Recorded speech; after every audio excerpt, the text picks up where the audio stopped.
Ja, jeg minnes den dag da Jesus fant meg. Mitt hjerte hadde ei fred. Men han ledet meg til kilden, og mens jeg var i stillhet, han renset meg hvitere enn sne.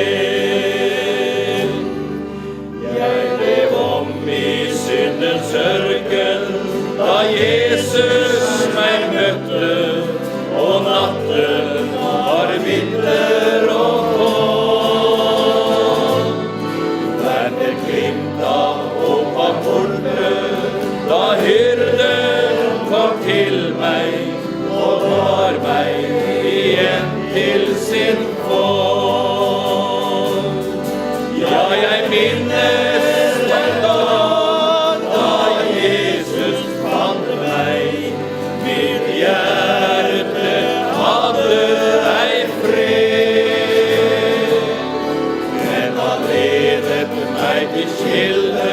og mens jeg var i stillhet, han renset meg hvitere enn sne. Siden den gang Jesus fant meg, jeg lyser på ferden, min sjel så salig og fri. For han bærer mine byrder, forstår mine sorger, og daglig hans styrke vil gi. Ja, jeg minnes den dag da Jesus fant meg. Mitt hjerte hadde ei fred, men han ledet meg til kilden, og mens jeg var i stillhet, han renset meg hvitere enn sne. Og den dag da Jesus fant meg, ble himmelen mitt livsmål, min kurssted, da kom alt ble vel.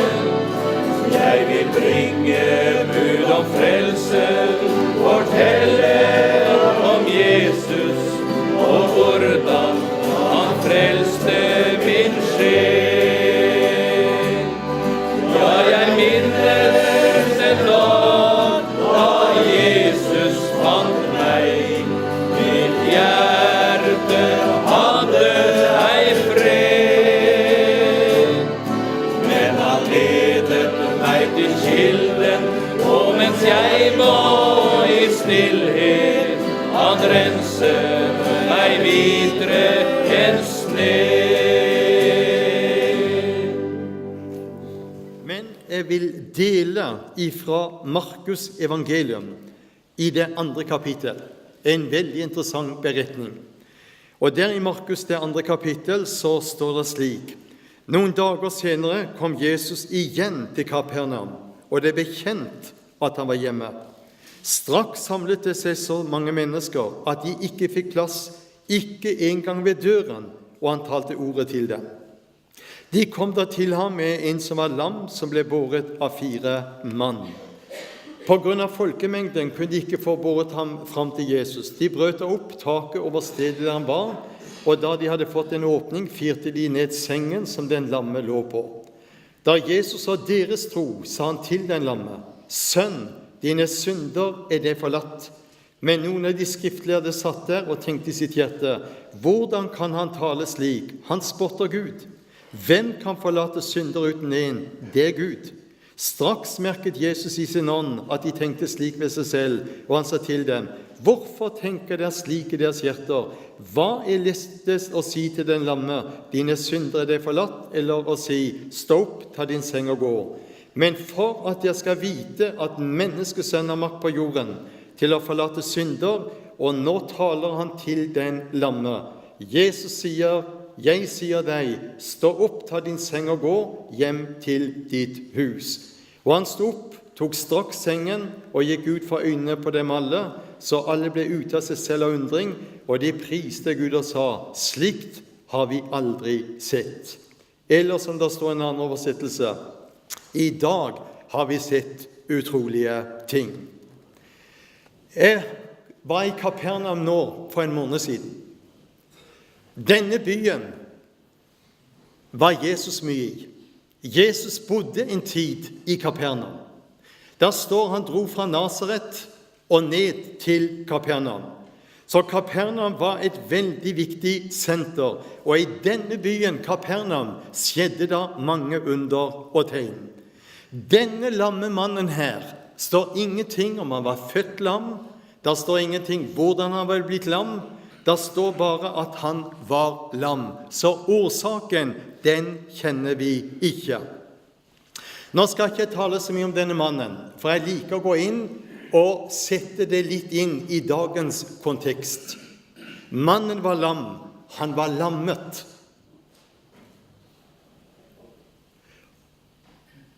Og jeg har vært forkynner nå i 45 år. Du skjønner, jeg begynner å bli gammel. Og som forkynner og pastor gjennom mange, mange år, så har jeg hatt med mange mennesker å gjøre. Og jeg opplever i dag, i det flotte Norge som vi bor, så er det mange mennesker som går rundt. De er lammet.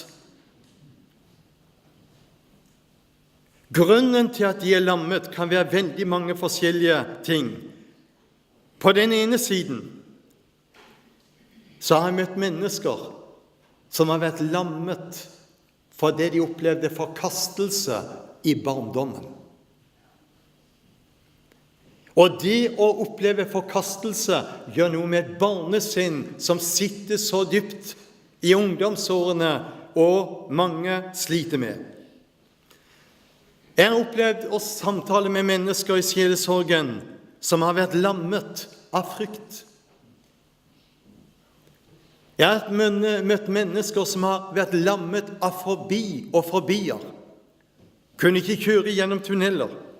Kunne ikke kjøre gjennom over ei bro, for eksempel. Jeg har møtt mennesker som har vært lammet av angst, og det er veldig vondt.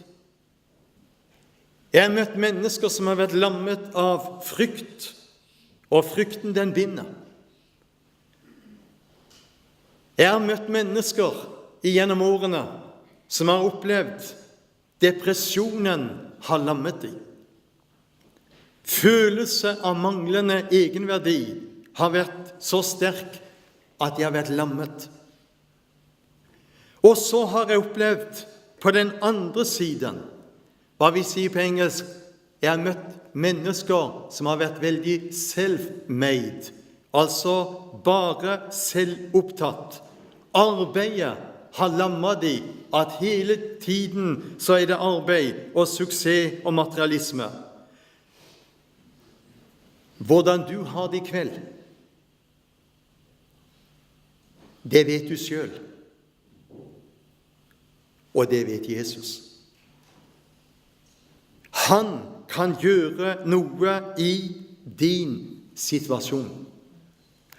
Og dette også oppleves som denne mannen her, som vi leser om i Kapernaum. Han var lam og lammet, men det var noen som tok tak i denne mannen. Og de kom bærende med denne mannen, for de hadde hørt det var en som kunne tre nær og hjelpe slike som denne lamme mannen. Så det var antagelig 4 mannfolk som kom bærende med denne mannen. Og du vet, vil du gjøre noe for Gud, så møter du alltid hinder. De møtte folkemengden som sto der. De kunne ikke komme inn i huset hvor Jesus var, så de gikk opp på taket, og det var flate tak, og der dro de en del av takplatene til side, og så firte de denne mannen ned. Og hør, det måtte jo være veldig spesielt når de firte han ned, og de slapp tauene, og mannen lå foran Jesu føtter. Se for deg denne situasjonen, denne mannen som hadde vært lam i mange, mange år. Her senkes han ned foran Jesus, og så det Jesus da merker at for det første, når Jesus ser denne mannen, så står det han så deres tro. Der står ikke noe om mannen hadde tro. Og så sier han til denne lamme, sønn, dine synder det forlatt. Og med en gang var det noen skriftlærde som sier, hvem denne mannen som kan tilgi synder uten en? Og Jesus merket dette, og så sier han, hva lettest å si til denne lamme? Dine synder det forlatt, eller å si, stå opp, ta din seng og gå. Men, sier han, for at dere skal vite at menneskesønnen har makt på jorden til å forlate synder, så sier han da til denne lamme, jeg sier deg, stå opp, ta din seng og gå hjem til ditt hus. Straks reiste mannen seg, og da kom styrke i benene, og alle var slått av undring. Jesus rører også ved mennesker i dag.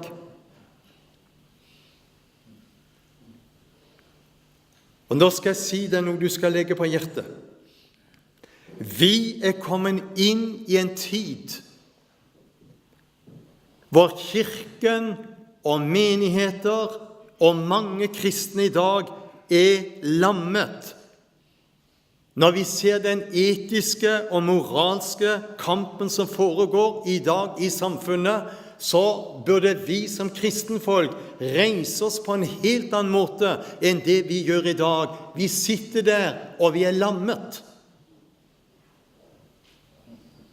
Og skulle du ha sagt amen, skulle du ha sagt. Og vet du hvorfor det? For det en åndskamp som foregår. Og denne åndskampen som foregår, den helt avhengig av skal Guds menighet ikke være lammet, men vinne seier, så må vi kneppe våre hender og søke Gud i denne tid for folket vårt og landet vårt.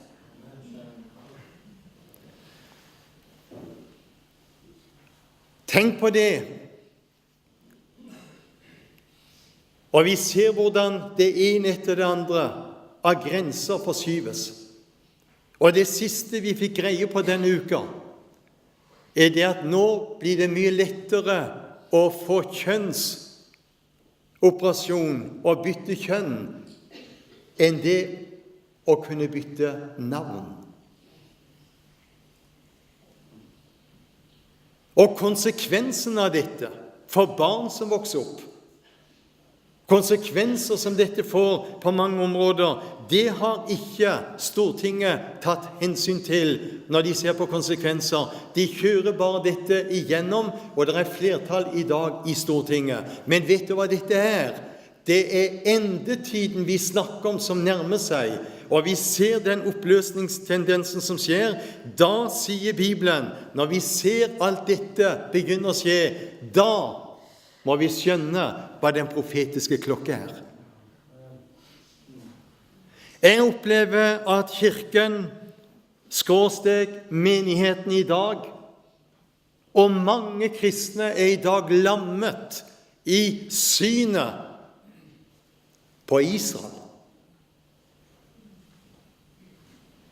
Og så ser de bare Israel ut ifra hva de hører på Dagsrevyen og hva de leser om i avisene. Skal du skjønne Israel og Israels plass i denne tiden og i det som ligger bak, så må du kjenne Bibelen. For Bibelen en jødisk bok. Gamle testamentet jødisk, Nytestamentet jødisk, og de som adressaten som Gud henvender seg til i det gamle testamentet, det jødene.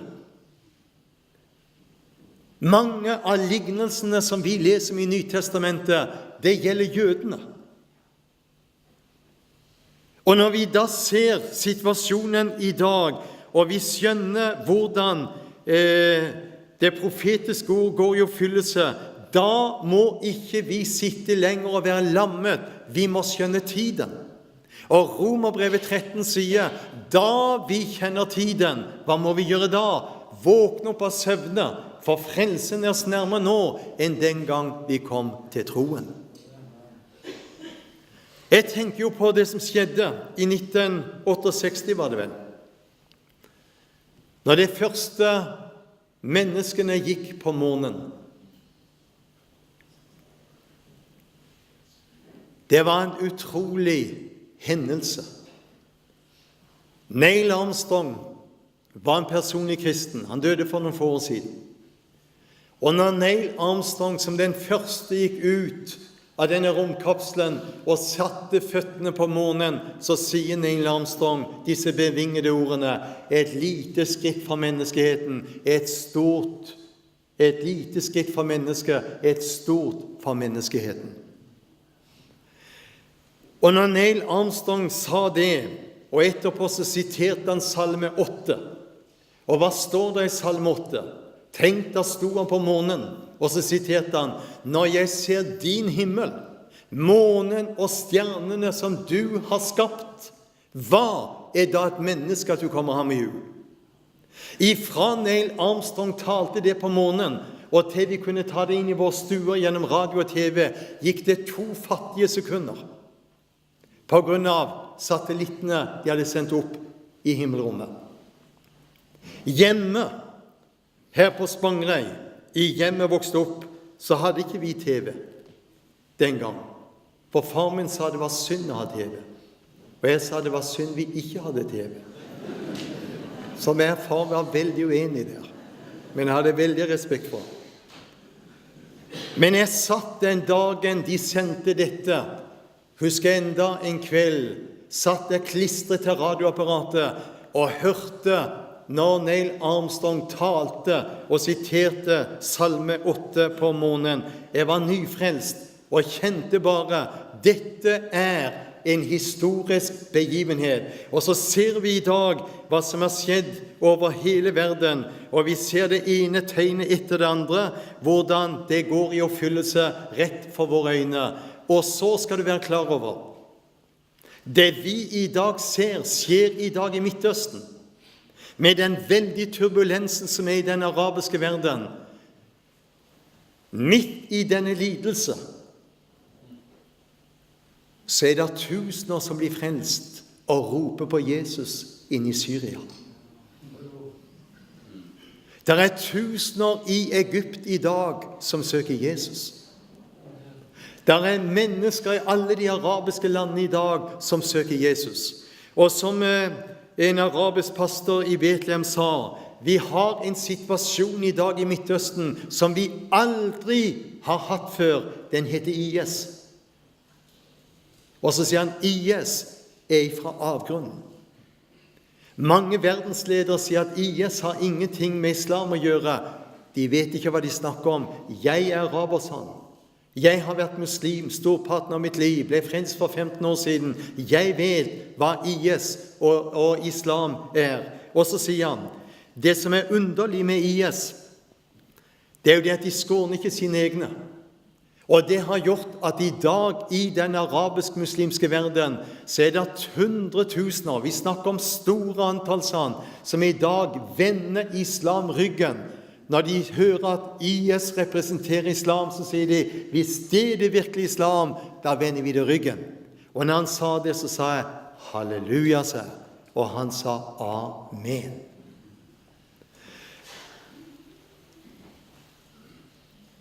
Arl Edvardsen var en god venn av meg. Jeg underviste jo en del år i Sarensdal. Arild var en veldig vekkelsesforkynner. Det var en del han kunne... Vi så litt ulikt på når det gjaldt. Han begynte å løfte fram Abrahams 6 andre sønner. Jeg måtte si til Arild at enten kommer du inn under den frie kvinnes løfter eller trellekvinnen. Men Arild, han var stor her hjemme, men han var enda større ute i verden med de store møtene han hadde. Men Arild så noe, og han sa det igjen og igjen. Jeg ser bare, sa han, som jernteppet falt, så skal vi få se hvordan den ørkenteppet skal falle. Og vi skal se skarer i den arabisk-muslimske verden skal søke Jesus. Står det noe om det i Bibelen? Ja, da gjør det.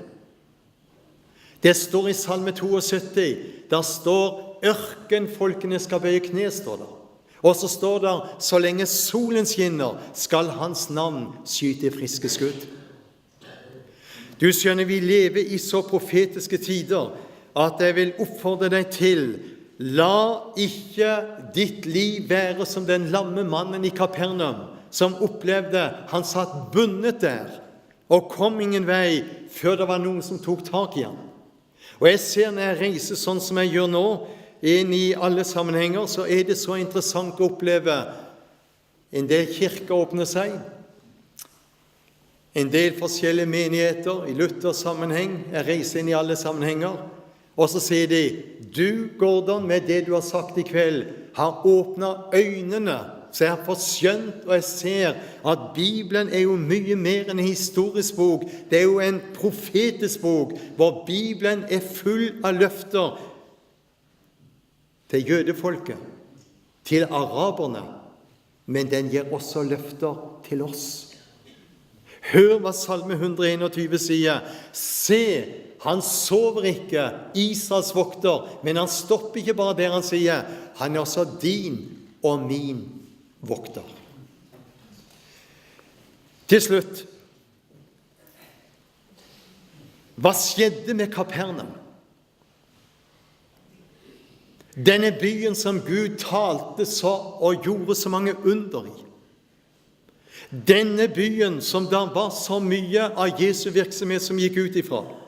Denne byen hvor de så under på under på under i Kapernaum. Hva skjedde med Kapernaum? Jesus står der en dag og så sier han, ved deg Kapernaum, ved deg Korasin, ved deg Betsaida. Og hva er det som skjer når du kommer ned i dag til Kapernaum, Betsaida, Korasin? Det er ruiner. Det forteller at det var en blomstrende tid, men nå er det ruiner. Og så er det Jesus sier, hvis de kraftige gjerninger som var gjort i deg, Kapernaum, var gjort i Sodoma, da hadde de omvendt seg. Kapernaum skjønte ikke sin besøkelsestid.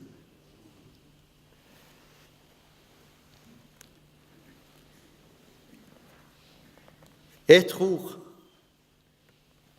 og det nå sier skal du legge på hjertet, i disse dager har Israel hatt landet i 68 år. Om 2 år er det 70 år. 70 er et tall som er meget interessant i Bibelen, som jeg ikke går inn på nå, men du kan få grunne på. Jeg tror de 2 årene som ligger foran, vil vi se mange utfordringer og rystelser over verden.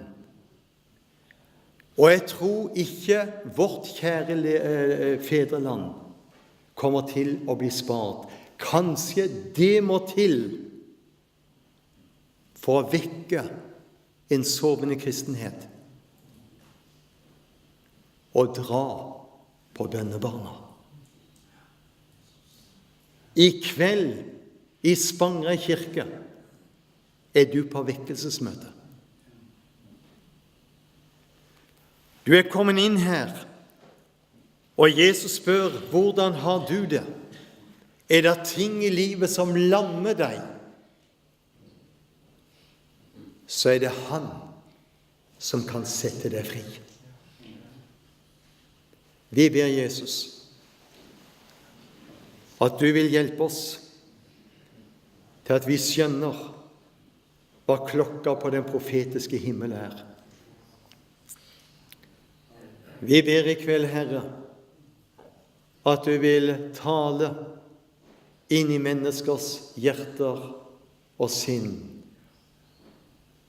at de er elsket med en evig kjærlighet fra din side. Jeg ber, Herre, om at de som sitter her opplever at det er ting som lammer i livet, at de skal få bringe det til deg og oppleve at den du får frigjøre, ja, den letter du byrdene av. Vi ber, Herre, for denne flotte bygda og bygden omkring. Vi trenger at du sender et nådebesøk over Lindesnes halvøya. Vi har sett igjen og igjen, Herre, at du har sendt noen sånne nådebesøk i tidligere tider. Men vi ber, la denne bygda igjen og bygden omkring få oppleve at bønnebarna kommer, frafallene kommer. Og jeg ber, Herre, at du vil senke bønnens ånd nedover oss, vi som er frelst. Så ikke bare barnet kommer til modermunn, men det får være kraft til å føde.